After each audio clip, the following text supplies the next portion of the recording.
السلام علیکم ورحمۃ اللہ وبرکاتہ نحمدہ ونصلی علی رسولہ الکریم اما بعد فاعوذ باللہ من الشیطان الرجیم بسم اللہ الرحمن الرحیم رب اشرح لی صدری ویسر لی امری واحلل عقدۃ من لسانی یفقہوا قولی۔ سورہ الحشر 28واں پارہ، اور آج ہم تلاوت سنیں گے آیت نمبر 11 سے لے کر 20 تک۔ سورة الحشر۔ اعوذ باللہ من الشیطان الرجیم، بسم اللہ الرحمن الرحیم۔ ألم تر إلى الذين نافقوا يقولون لإخوانهم الذين كفروا من أهل الكتاب لئن أخرجتم لنخرجن معكم ولا نطيع فيكم أحدا أبدا وإن قوتلتم لننصرنكم والله يشهد إنهم لكاذبون۔ لئن أخرجوا لا يخرجون معهم ولئن قوتلوا لا ينصرونهم ولئن نصروهم ليولن الأدبار ثم لا ينصرون۔ لأنتم أشد رهبة في صدورهم من الله، ذلك بأنهم قوم لا يفقهون۔ لا يقاتلونكم جميعا إلا في قرى محصنة أو من وراء جدر بأسهم بينهم شديد تحسبهم جميعا وقلوبهم شتى، ذلك بأنهم قوم لا يعقلون۔ كمثل الذين من قبلهم قريبا ذاقوا وبال أمرهم ولهم عذاب أليم۔ كمثل الشيطان إذ قال للإنسان اكفر فلما كفر قال إني بريء منك إني أخاف الله رب العالمين۔ فكان عاقبتهما أنهما في النار خالدين فيها، وذلك جزاء الظالمين۔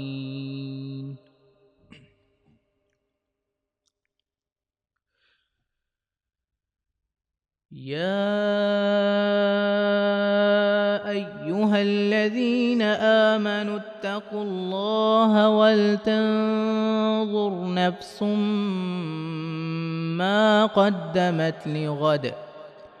واتقوا الله إن الله خبير بما تعملون۔ ولا تكونوا كالذين نسوا الله فأنساهم أنفسهم أولئك هم الفاسقون۔ لا يستوي أصحاب النار وأصحاب الجنة، أصحاب الجنة هم الفائزون۔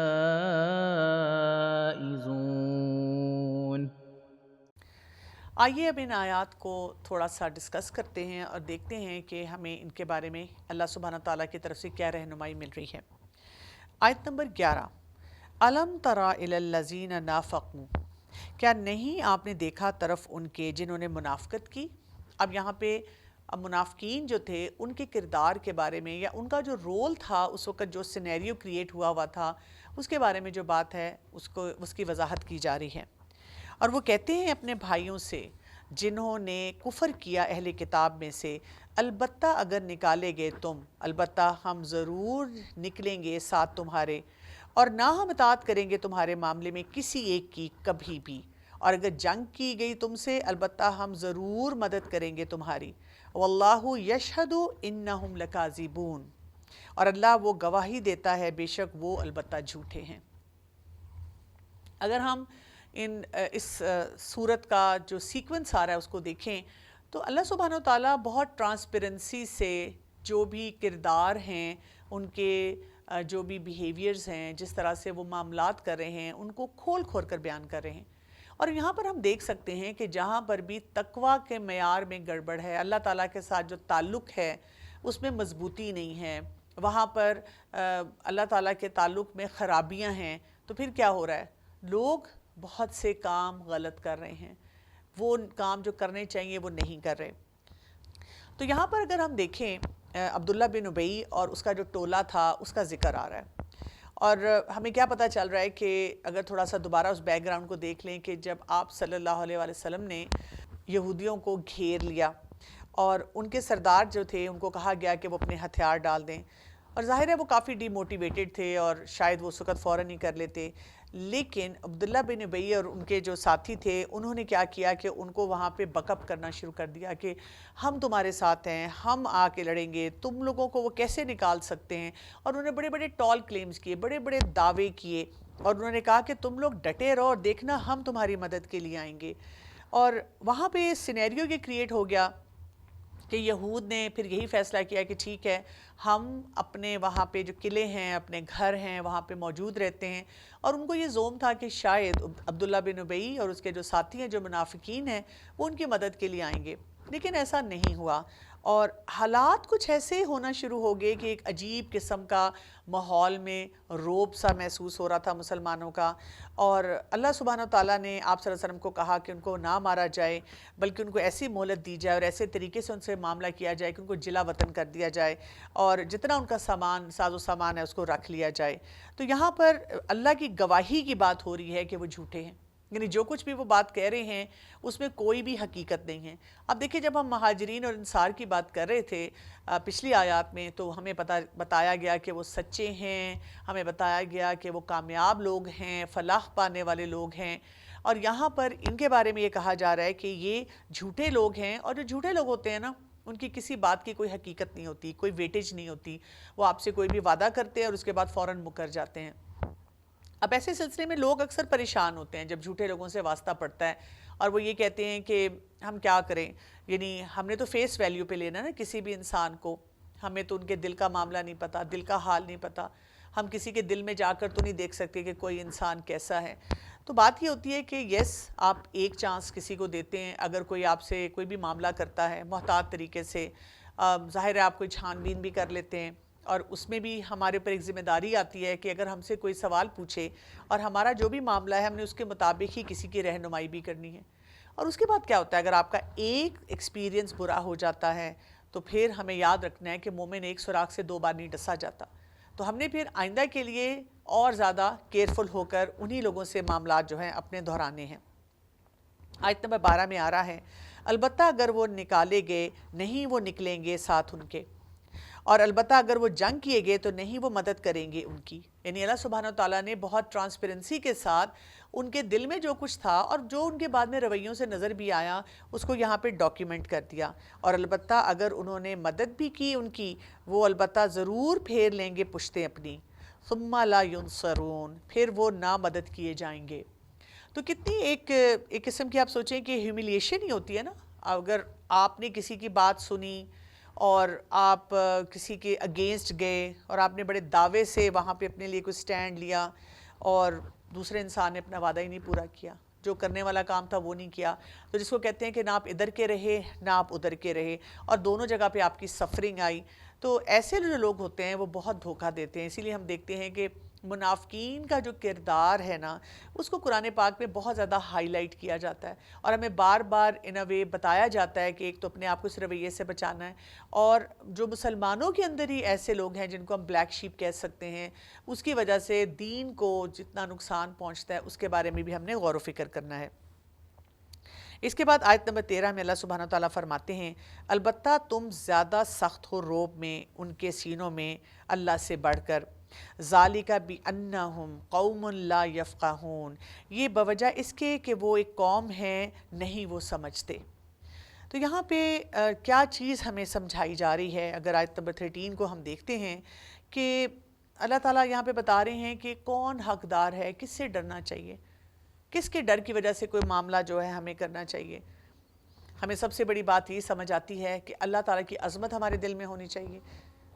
اللہ کا ڈر ہمارے دل میں ہونا چاہیے، کیونکہ جو انسان جتنا زیادہ اللہ تعالیٰ سے ڈرتا ہے دنیا میں رہتے ہوئے، تو اس کی آخرت جو ہے نا وہ بڑی پرسکون ہو جاتی ہے۔ یہ بہت ہی ایک ڈیپ بات ہے جس کو انڈرسٹینڈ کرنا چاہیے۔ یعنی انسان اگر دنیا میں رہتے ہوئے، ایسا ڈر نہیں ہے کہ آپ گھر میں بند ہو کے رہ جائیں، آپ کہیں کہ میں تو قرآن بھی نہیں کھولتی، مجھے ڈر لگتا ہے پتہ نہیں اس میں کیا لکھا ہوگا، میں نہ کسی کے درس پہ نہیں جاتی کیونکہ مجھے بہت ڈر لگتا ہے کہ پتہ نہیں وہ کوئی ایسی بات بتا دیں گے جو میں نہیں کر پاؤں گی۔ بلکہ یہ ڈر وہ ہوتا ہے جس میں انسان اپنا کانشیس لائف سٹائل گزارنا شروع کر دیتا ہے۔ جیسے اگر آپ کسی سڑک پہ جا رہے ہوں اور وہاں پہ کوئی ایک سائن لگا ہو کہ آگے سڑک بہت سلپری ہے، آپ کو صحیح طرح ڈرائیو کرنا ہے، تو آپ کیا کرتے ہیں؟ اگر آپ ہلا گلا بھی کر رہے ہیں تو آپ ذرا سا خاموش ہو جاتے ہیں، کانشیس ہو جاتے ہیں، اپنی سپیڈ کو کنٹرول کرتے ہیں،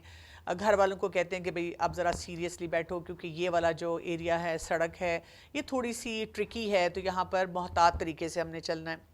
تو بات یہ ہوتی ہے کہ انسان کو اس زندگی میں رہتے ہوئے اپنے جذبات، اپنی سوچ، اپنے ایکشنز، ان تمام کے معاملے میں بہت زیادہ محتاط ہونے کی ضرورت ہے، کیونکہ انبیاء کی صفت بھی اگر ہم دیکھیں تو یہی ہے کہ وہ اپنے رب سے ڈرنے والے تھے۔ تو اللہ تعالیٰ کا خوف جو ہے وہ کس طرح پیدا ہوتا ہے؟ یعنی وہ والا خوف جو انسان کو اتنا موٹیویٹ کر دے کہ انسان کہیں پیٹھ نہ پھیرے، انسان جائز جگہ پہ جہاں مدد کی ضرورت ہے مدد کرے، انسان اپنے وعدے پورے کرے، انسان فلاح کے راستے پہ رہے۔ یہ صرف اللہ کی معرفت سے آتا ہے، اور اللہ کی معرفت کہاں سے حاصل ہوتی ہے؟ علم سے حاصل ہوتی ہے، قرآن پڑھنے سے حاصل ہوتی ہے۔ یہاں سے ہی انسان کو پتہ چلتا ہے کہ مجھے وہ والا خوف اپنے دل میں رکھنا ہے جو الٹیمیٹلی امن لے کر آتا ہے، مجھے پیسفل بنا دیتا ہے۔ رسول اللہ صلی اللہ علیہ وسلم نے فرمایا تمہارا رب اس چرواہے سے خوش ہوتا ہے جو پہاڑ کی چوٹی پر رہ کر نماز کی اذان دیتا ہے اور نماز پڑھتا ہے۔ اس پر اللہ فرماتا ہے دیکھو میرے اس بندے کو جو نماز پڑھتا ہے اور اذان دیتا ہے، یہ مجھ سے ڈرتا ہے۔ کیوں؟ اس لیے کہ وہ آئسولیٹڈ ہے، وہ کہیں الگ رہ رہا ہے، وہاں پہ کوئی افراد اس کے ارد گرد نہیں ہیں، اس کو کسی کو امپریس کرنے کے لیے، دکھانے کے لیے یا کسی پیئر پریشر میں نماز نہیں پڑھنی۔ وہ جو کام بھی کر رہا ہے حقیقتاً اپنے رب کے لیے تمام معاملات کو لے کے چل رہا ہے۔ تو یہاں پہ ہمیں اس سے یہ پتہ چلتا ہے کہ ہمیں اکیلے میں بھی اپنے رب کی اطاعت کرنی چاہیے، اور یہ دیکھنا چاہیے کہ ایسا خوف ہمارے اندر ہو جو ہمیں اعمال کی پابندی کی طرف لے کر جائے، غلط کاموں سے ہمیں بچائے۔ اور انسان کو ایسا بہادر نہیں بننا چاہیے کہ یا ایسا نہیں ہونا چاہیے ڈیرنگ کہ اللہ سے تو ڈر نہ لگے، لیکن یہ کہ لوگوں کے ڈر کی وجہ سے بہت سے کام جو ہیں وہ کرنے کی کوشش کرے۔ جنت میں ایک حدیث سے ہمیں پتہ چلتا ہے کہ جنت میں کثرت سے لے جانے والی چیز ہے حسن اخلاق اور تقوی۔ تو انسان یہ جو دو چیزوں کا کومبو ہے نا، کہ جب اپنے رب کو یاد رکھتا ہے اور اس کے ساتھ ساتھ اپنے اخلاق پہ، اپنے ایکشنز پہ کام کرنا شروع کرتا ہے، تو وہیں سے پھر بہت سی آسانیاں آتی ہیں۔ آیت نمبر 14 کو دیکھتے ہیں، نہیں وہ جنگ کریں گے تم سے اکٹھے مگر بستیوں میں قلعہ بند ہو کر یا پیچھے سے دیواروں کے، ان کی جنگ آپس میں شدید ہے، تم سمجھتے ہو انہیں اکٹھا جبکہ دل ان کے پھٹے ہوئے ہیں۔ ذالک بانہم قوم لا یعقلون، یہ بوجہ اس کے کہ قوم ہیں جو کہ عقل نہیں رکھتے۔ یہاں پہ بھی ایک بہت ہی امپورٹنٹ بات ہمیں بتائی گئی ہے، جب بھی ہم جیسے چور، گینگسٹرز یا کوئی ایسے لائک مائنڈیڈ جو دین کو نقصان پہنچانا چاہ رہے ہیں یا دنیاوی طور پہ بھی کسی مہم کے اندر شامل ہوتے ہیں، جب ہم ان کو دیکھتے ہیں تو ہمیں لگتا ہے یہ ایک بہت بڑا جتھا ہے جو کہ دین کے خلاف ہے، مسلمانوں کے خلاف ہے، اسلام کے خلاف ہے۔ اور جب ہم ان کو دیکھتے ہیں تو تھوڑا سا ہمیں ایک قسم کی انسیکیورٹی سی ہوتی ہے کہ اچھا یہ اتنا بڑا گروپ اکٹھا ہو گیا ہے۔ اور کبھی کبھی جب ہم بہت سے مسلمانوں کے ساتھ کام کر رہے ہیں، اس میں منافقین کا بھی کردار آ جاتا ہے، اس میں ایسے لوگ بھی ہیں جو بگنرز ہوتے ہیں، ایسے لوگ بھی ہیں جو ابھی سیکھ رہے ہوتے ہیں یا کسی بھی ایریا میں سٹرگل کر رہے ہوتے ہیں۔ تو ہم ایسا سوچنا شروع کر دیتے ہیں کہ مسلمان کیوں ڈیوائیڈڈ ہیں، اللہ سبحانہ وتعالیٰ یہاں پر ایک ہمیں بہت امپورٹنٹ بات بتا رہے ہیں کہ تحسبہم جمیعا، تم سمجھتے ہو کہ وہ اکٹھے ہیں، ون گروپ، ون گینگ، جبکہ وقلوبہم شتیٰ، ان کے دل جو ہیں وہ پھٹے ہوئے ہیں ایک دوسرے سے. یعنی وہ صرف ان کا کوئی ایک جو متحد ہوئے ہیں وہ بغض کی وجہ سے متحد ہوئے ہیں، کسی خرابی کی وجہ سے متحد ہوئے ہیں، اور اندر سے وہ ایک دوسرے کی لیگ پولنگ بھی کر رہے ہوتے ہیں، ایک دوسرے کا ان کو کوئی احساس نہیں ہوتا، ان کو کوئی خیال نہیں ہوتا، اور وہ ایک دوسرے کو نقصان ہی پہنچا رہے ہوتے ہیں. تو اس لیے کہ وہ ایک دوسرے کے ساتھ جو تھوڑا تعاون کر رہے ہیں، کوئی ان کا دنیاوی غرض ہے، تو ہمارے اندر یہ کلیئرٹی ہونی چاہیے کہ اصل جو انسان یونائٹڈ ہوتا ہے نا، وہ جب اللہ کا بندہ بن کے رہتا ہے، کیونکہ پھر اس کے دل کے اندر نا اخلاص ہوتا ہے، سنسیئرٹی ہوتی ہے، اور اسی کے ساتھ کیا ہوتا ہے کہ لوگوں کے دل آپس میں بھی جڑتے ہیں. پھر آیت نمبر 15 کو دیکھیے. مانند مثال ان کے، ان سے جو پہلے تھے، قریب ہی میں انہوں نے چکھا وبال اپنے کاموں کا، وَلَهُمْ عَذَابٌ علیم، اور ان کے لیے ہے عذاب بہت دردناک. یعنی اشارہ کس کی طرف ہے؟ جنگ بدر کی طرف، کیونکہ کچھ عرصہ پہلے جنگ بدر ہوئی اور اس میں بہت سے سردار جو تھے وہ مارے گئے. تو بنو قینقاع جو ہے ان کو بتایا جا رہا ہے کہ آپ کفار کا یہاں پہ انجام دیکھ لیں، اور آپ یہ دیکھیں کہ جب وہاں پہ جو بھی معاملات ہوئے تو وہ نہیں دیر پائی کے ساتھ چل سکے، وہ کوئی اپنے لیے کوئی پراپر سٹینڈ نہیں لے سکے. اور اسی سے ہمیں سمجھنا چاہیے کہ اصل جو طاقت اور قوت ہوتی ہے وہ ایمان کی ہوتی ہے. پھر آیت نمبر 16 میں اللہ سبحانہ تعالیٰ فرماتے ہیں، جیسے مثال شیطان کی جب وہ کہتا ہے انسان سے کہ کفر کرو، تو جب وہ کفر کرتا ہے تو وہ کہتا ہے بے شک میں بری الذمہ ہوں تجھ سے، انی اخاف اللہ، بے شک میں ڈرتا ہوں اللہ سے، جو کیا ہے؟ رب العالمین، جو رب ہے تمام جہان والوں کا. اب شیطان کا یہاں پہ ہمیں جو رول ہے نا وہ بھی بتایا جا رہا ہے. اب یہاں پہ شیطان کی بات کی گئی کہ شیطان کیا کرتا ہے کہ انسان کو کفر کی طرف لے کر جاتا ہے، اور کن لوگوں کو لے کے جاتا ہے؟ جہاں پہ جیسے ابو جہل اور اس جیسے جو افراد ہیں کہ جن کے سامنے حقیقت آئی بھی لیکن وہ ماننے کے لیے تیار نہیں ہوئے.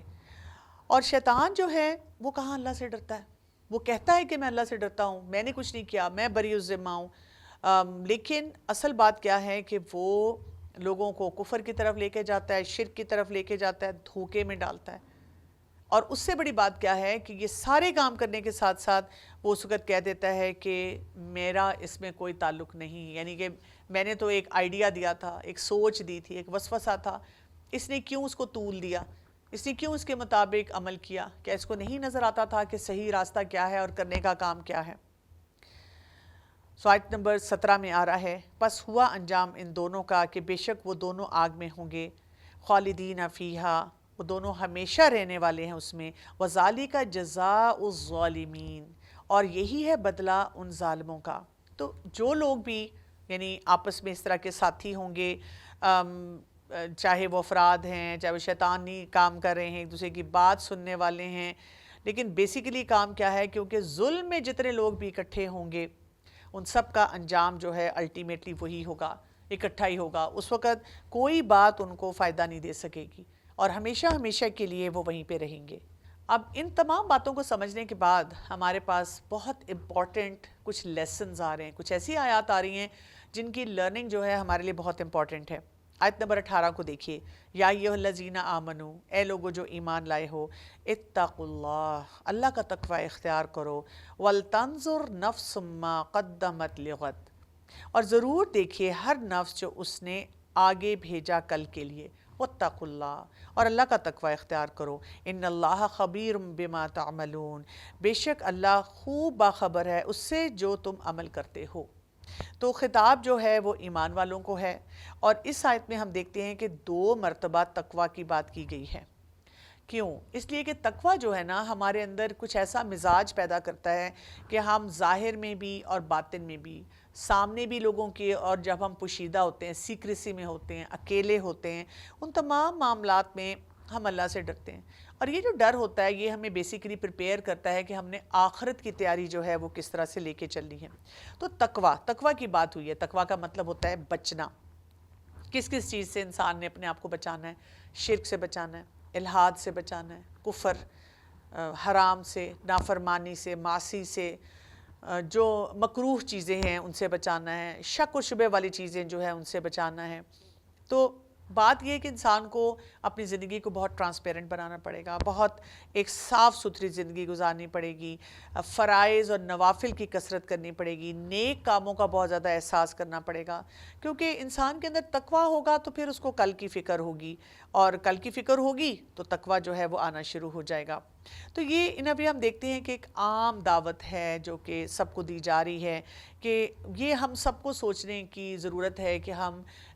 کتنے گناہ اور کتنی نیکیاں جو ہیں وہ اپنے لیے سمیٹ رہے ہیں، کیونکہ جو انسان اس کو اپرچونٹیز ملتے ہیں ان کو صحیح طرح سے استعمال کرتا ہے تو وہیں پہ اس کے لیے فائدہ بھی ہو سکتا ہے اور نقصان بھی ہو سکتا ہے۔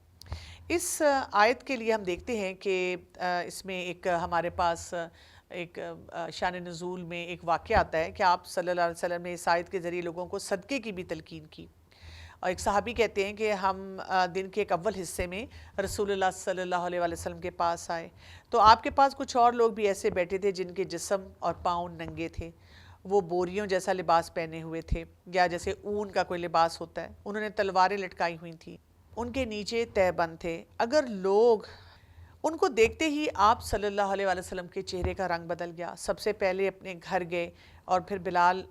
رضی اللہ عنہ کو حکم دیا کہ اذان دے۔ آپ صلی اللہ علیہ وسلم نے ظہر کی نماز پڑھائی، پھر اپنے ممبر پہ تشریف فرما ہوئے اور خطبہ دیا، اللہ کی حمد و ثنا بیان کی، اور پھر آپ صلی اللہ علیہ وسلم نے سورہ الحشر کی یہی آیات پڑھی اور پھر فرمایا صدقہ کرو اس سے پہلے کہ تمہارے اور صدقے کے کرنے کے درمیان کچھ چیز حائل ہو جائے۔ یعنی کیا چیزیں حائل ہو جاتی ہیں؟ کبھی ہمارا نفس حائل ہو جاتا ہے، کبھی ہماری ضرورت حائل ہو جاتی ہے، کبھی بیماری آ جاتی ہے، کبھی انسان کی موت ہی آ جاتی ہے۔ اب دیکھیں نا کہ اکثر اوقات ہمارے ساتھ ہوتا ہے جب ہمارے کوئی پیسے آنے ہوں تو ہم اس وقت فیصلہ کرتے ہیں کہ اب جب بس پیسے آئیں گے نا تو میں نے یہاں صدقے میں دینا ہے، اس شخص کی ضرورت پوری کرنی ہے۔ جیسے ہی پیسے ہاتھ میں آتے ہیں تو لگتا ہے کہ وہ تو شاید اماؤنٹ ہی شرنک ہو گیا، اور اس کے ساتھ اپنی ضروریات جو ہیں وہ پرائرٹی پہ آ جاتی ہیں۔ پھر انسان کہتا ہے اچھا چلو ابھی تو یہ بھی دینا ہے وہ بھی دینا ہے، میں نے پہلے بھی تو صدقہ دیا تھا تو میں اگلی دفعہ کوئی صدقہ دے دوں گا، اور انسان جو ہے اس قسم کے پلان بنا کر اپنے آپ کو اس چیز سے پیچھے کر لیتا ہے۔ رسول اللہ صلی اللہ علیہ وسلم نے یہ بھی فرمایا کوئی آدمی صدقے کی کسی چیز کو حقیر نہ سمجھے، خواہ آدھی کھجور ہی کیوں نہ ہو۔ اور اب دیکھیں کہ یہ کتنی امپورٹنٹ بات ہے نا کہ انسان جو بھی کہیں موقع ملتا ہے، جتنا بھی موقع ملتا ہے، ہر جگہ کچھ نہ کچھ صدقے کے طور پہ دیتا رہے، کیونکہ ہم نے یہ دیکھا ہے کہ ہمارا وہ ایک پیٹرن یہ بن چکا ہوا ہے کہ ہم بھی سمجھتے ہیں کہ کوئی لمسم اماؤنٹ ہو، بہت بڑا اماؤنٹ ہوگا تو تب ہم صدقہ کریں گے۔ آپ کی جیب میں جو بھی ہو، 5 روپے، 10 روپے، 100 روپے، 50 روپے، جہاں کوئی آپ سے مانگے یا جہاں آپ کو موقع ملے وہاں پر آپ دے دیں، کوئی پتہ نہیں کہ وہ چیز آپ کے لیے کتنی زیادہ جو ہے وہ ملٹی پلائی ہونی شروع ہو جائے۔ اسی طرح ہم یہ بھی دیکھتے ہیں کہ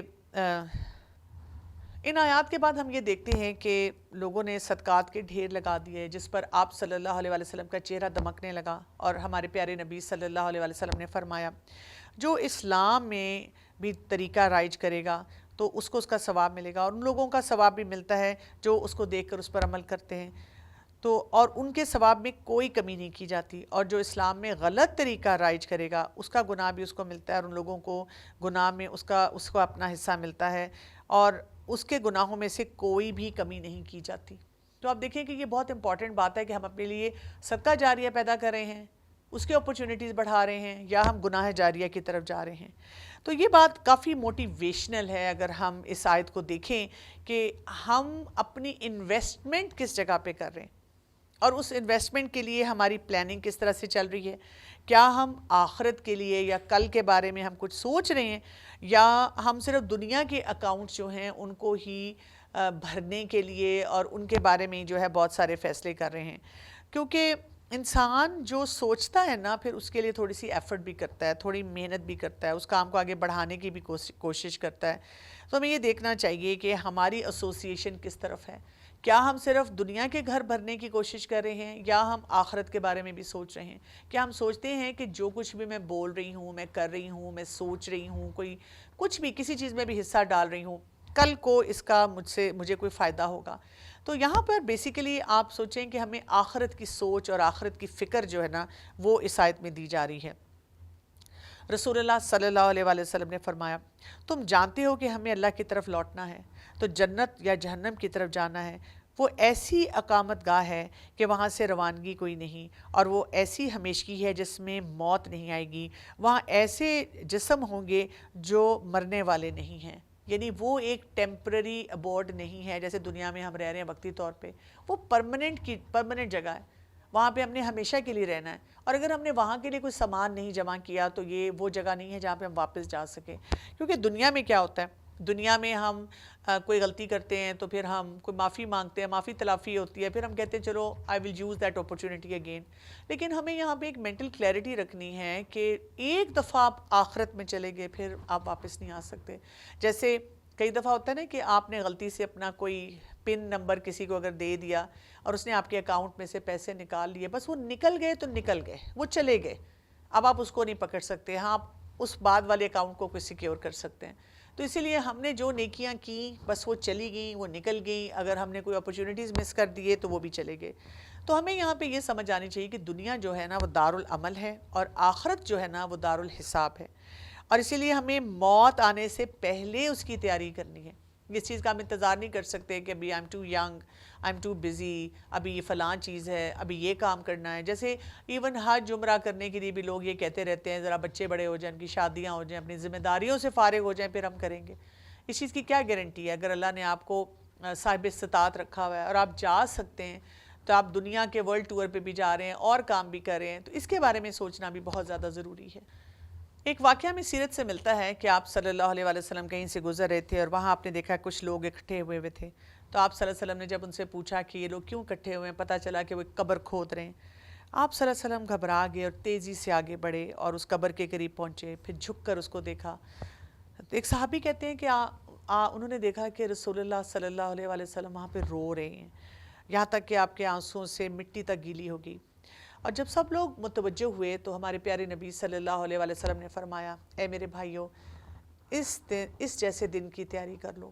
تو یعنی اصل کام کیا ہے کہ ہمیں اپنی موت، اپنی آخرت کے بارے میں سوچنا ہوگا، قبر کو امیجن کرنا ہوگا اور دیکھنا ہوگا کہ وہاں کون کون سے مراحل ہیں، اور اس کے لیے ابھی سے پلاننگ کرنی ہے، جیسے آپ کہیں ٹرپ پہ جاتے ہیں، آپ کہتے ہیں اچھا وہاں سردی ہوگی، گرمی ہوگی، کیسا موسم ہوگا، ہمیں کن کن چیزوں کی ضرورت پڑ سکتی ہے، ایون اگر آپ ہوٹل میں بھی سٹے کرتے ہیں تو آپ کہتے ہیں اچھا جی یہ چیزیں تو ہمیں پرووائڈ کی جائیں گی لیکن ہم یہ چیزیں اپنے ساتھ لے کر جائیں گے۔ حدیث میں ہمیں یہ بھی پتہ چلتا ہے کہ 5 چیزوں کو آنے سے پہلے غنیمت سمجھنا چاہیے، جیسے جوانی کو بڑھاپے سے پہلے، صحت کو بیماری سے پہلے، مال کو فقیری سے پہلے، فراغت کو مصروفیت سے پہلے، اور زندگی کو موت سے پہلے۔ تو آخرت کو ہمیں اپنا ہم و غم بنانا ہوگا۔ اب دنیا میں بہت سے لوگوں کو ہم ملتے ہیں اور وہ ہمیں بتاتے ہیں کہ آئی ایم اے منیملسٹ، یعنی میں بالکل بیئر منیمم، جو بالکل ضروری چیز ہے وہ رکھتا ہوں اپنے پاس اور باقی چیزوں کو نہیں لاتا۔ بہت سے لوگ کہتے ہیں کہ اگر آپ کے ارد گرد جہاں آپ رہ رہے ہیں بہت سا کلٹر ہوگا، بہت چیزیں پڑی ہوں گی، تو آپ کا دماغ بھی اس کلٹر پہ چلا جائے گا، اور اسی لیے سادہ زندگی اور ایسی چیزیں، ایسے کاموں پہ فوکس کرنا جو ہمارے لیے صدقہ جاریہ بنے، جس میں یہ کہ آپ نے بچوں کو کیا سکھایا، جیسے دیکھیں کہ کیا ہمارے بچوں کو قرآن پڑھنا آتا ہے، نمازوں کی طرف ان کی کتنی توجہ ہے، اور اسی طرح کیا ہم نے اپنے بچوں کو یہ سکھایا ہے کہ ہماری موت کے بعد انہوں نے کیسے ہماری صدقہ جاریہ بننا ہے۔ رسول اللہ صلی اللہ علیہ وسلم نے فرمایا مومن کو مرنے کے بعد کچھ اعمال پہنچتے ہیں، وہ علم جس کی اس نے تعلیم دی، نیک اولاد جو پیچھے چھوڑی، اور کسی کو قرآن کا نسخے کا مالک بنا دیا۔ اسی طرح جیسے مسجد تعمیر کی، نہر کوئی کھودی، مسافر خانہ بنایا، یہ سب چیزیں کیا ہیں، انسان کو آگے کے لیے جو ہے ایک انویسٹمنٹ کا کام دیتی ہیں۔ اور پھر دوبارہ سے یہ بات ہو رہی ہے کہ تقویٰ، تو بیسیکلی ہمیں تقویٰ پہ فوکس کرنا ہے، وہ جو 5 سوال قبر میں پوچھے جانے ہیں ان کی تیاری کرنی ہے، اسی طرح کون کون سی جو ایسی چیزیں ہیں جو ہمیں جنت کی طرف لے کر جاتی ہیں ان کی طرف بڑھنا ہے، کون سی چیزیں جو جہنم کے راستے کی طرف لے کر جاتی ہیں ان کو اپنے آپ سے ان کو بچانا ہے، تاکہ ہم ان معاملات میں محتاط ہو جائیں۔ اسی لیے کہا گیا ان اللہ خبیر بما تعملون، اللہ تعالیٰ کو ہر چیز کی خبر ہے۔ آپ سوچیں نا دنیا کے کسی کونے میں کچھ بھی ہو جائے ہم تک بھی خبر پہنچ جاتی ہے، ہمیں بھی فوراً پرومپٹلی پتہ چل جاتا ہے کہ کہاں کیا ہو رہا ہے، یعنی اب تو آپ کیا ہر چیز کا ڈیٹا موجود ہوتا ہے، آپ پچھلا ڈیٹا دیکھ سکتے ہیں، آپ چیزوں کو باریکی سے سن سکتے ہیں، سمجھ سکتے ہیں، تو وہ رب جو کہ خالق ہے اس کو ہماری تمام باتوں کی خبر نہیں ہوگی کہ ہماری زندگی میں کیا کچھ ہو رہا ہے۔ تو آیت نمبر 19 دیکھیں، وَلَا تَكُونُوا كَالَّذِينَ نَسُوا اللَّهَ، اور نہ تم ہو جاؤ ان کی طرح جنہوں نے بھلا دیا اللہ کو،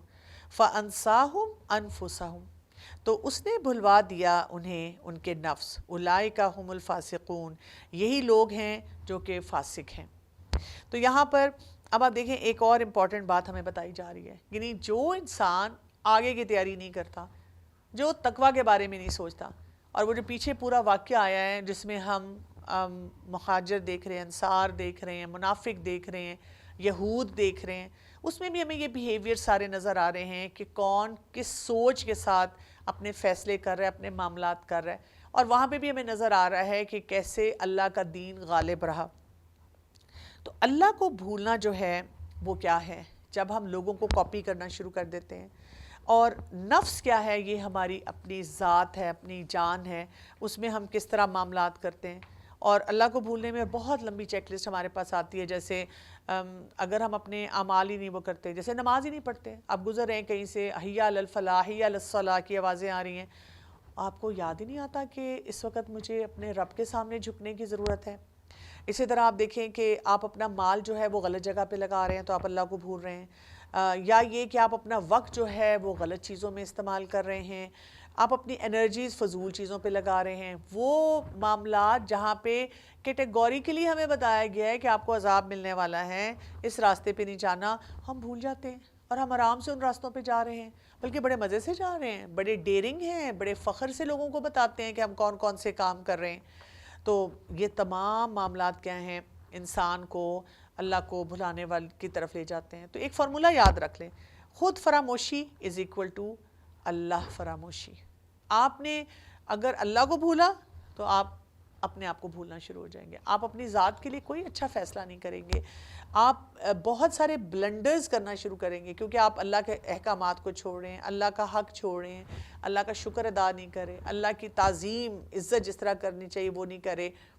گناہ کرتے وقت آپ اللہ کو یاد نہیں کرے کہ اللہ تعالیٰ سب کچھ دیکھ رہے ہیں۔ تو انسان کو اس طرح کی جو غفلت ہوتی ہے نا، اس سے اپنے آپ کو بچانا ہوتا ہے۔ یہ بہت ہی ایک مشکل معاملہ ہے، اور جو لوگ یہ کام نہیں کرتے تو پھر ان کی زندگی بہت زیادہ مشکل ہے۔ یہی کہا گیا اولئک هم الفاسقون، یہ فاسق لوگ ہیں۔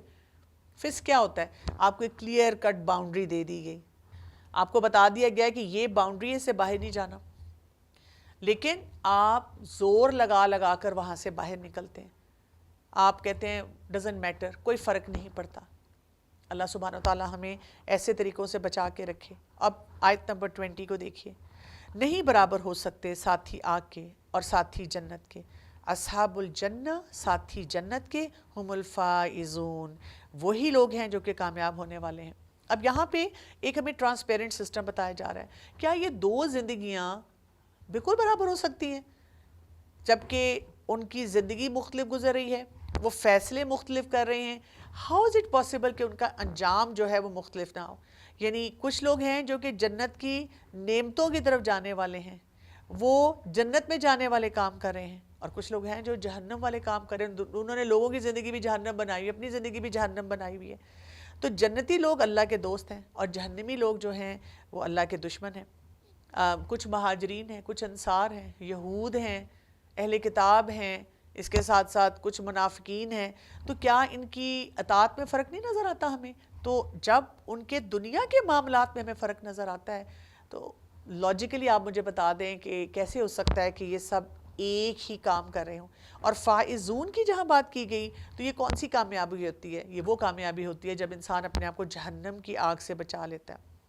تو یہ یاد رکھ لیں، اپنے آپ کو پکا سبق پڑھا دیں کہ وہ لوگ جو اللہ کو جانتے ہیں، اللہ کو مانتے ہیں، وہ لوگ جو دین سے محبت کرتے ہیں، اور وہ لوگ جن کی ایکشن، جن کی بات چیت، جن کے اعمال، جن کا ٹوٹل فوکس جو ہے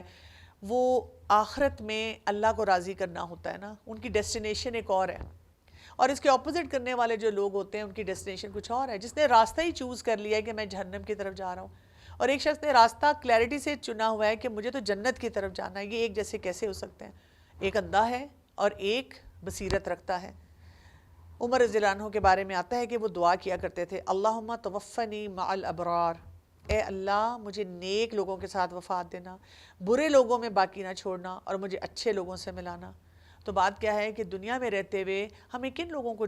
چننا ہے، کن لوگوں کو اپنا ساتھی بنانا ہے، کن لوگوں کے ساتھ اپنا وقت جو ہے وہ انویسٹ کرنا ہے، جو اچھے کام کر رہے ہوں، جو برے کاموں سے اپنے آپ کو بچا رہے ہوں. اور ہمیں اپنی آخرت کی تیاری اس طرح کرنی ہے جب اللہ تعالیٰ ہمیں ریپیٹڈ موقع دیتے ہیں کہ دنیا کو بھی ہم سنوار لیں اور ہم آخرت میں بھی صحیح طرح سے انویسٹ کرتے جائیں. اور اگر ہم چاہتے ہیں کہ ہم اپنے آپ کے ساتھ ویل کنیکٹڈ ہوں تو ہمیں اپنے رب کو یاد رکھنا ہے ہر موقع پہ. جب ہم اپنے رب کی شکر گزاری کریں گے تو ہم اپنے اندر کی اس آواز کو سنیں گے جس فطرت پہ اللہ نے ہمیں پیدا کیا ہے. اجازت چاہتی ہوں. السلام علیکم ورحمۃ اللہ وبرکاتہ.